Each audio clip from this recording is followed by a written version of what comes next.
SPA ka goditur një grup kriminal në Fushkruj që akuzohet për trafik të lëndëve narkotike, ndërsa ka lëshuar 10 masa sigurie. 3 prej tyre janë antar të fisit Raja dhe njëri nga ta Recep Raja, djali i ish-deputetit të PS-s Rahman Raja. Ajo është pjesë e një grupi prej 6 personash të vënë në pranga pas një operacioni të forcave të ndërhyrjes së shpejtë në zonën e Krujës dhe Niklës në orët e para të mëngjesit, ku janë ushtruar kontrolle në banesat e fisit Raja. Të arrestuarit janë Marvin Bushati, Agim Nina alias Lorenz Izet Selmani, Sokol Qaja, Gazmir Raja, Përparim Raja, Recep Raja. Këta shtetas akuzojnë për veprat penale trafikimi lëndëve narkotike e kryer në bashkëpunim në formën e veçantë të bashkëpunimit atë të grupit të strukturuar kriminal.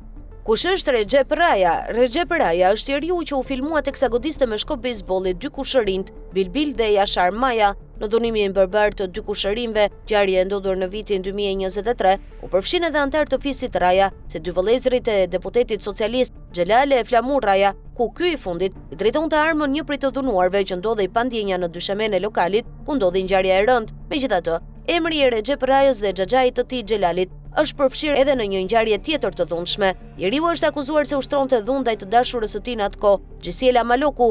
Rasti u bë publik nga oficeri Emiliano Nuhu, i cili dëshmoi ngjarjen dhe ngriti akuza ndaj policisë për neglizhencë, por kur ngjarja u bë publike, Emiliano Nuhu pretendoi se Xhelal Raja e kishte kërcënuar me armë që të mbyllte dosjen. Në hetimin e këtij rasti, prokuroria mori edhe raportin e mjekut ligjor, ku rezultonte se Gjisiela Maloku kishte dëmtime në trup. Më pas ajo e fundit tërhoqi denoncimet, duke theksuar se e kishte bërë gjithçka nga xhelozia ndaj ish partnerit të saj.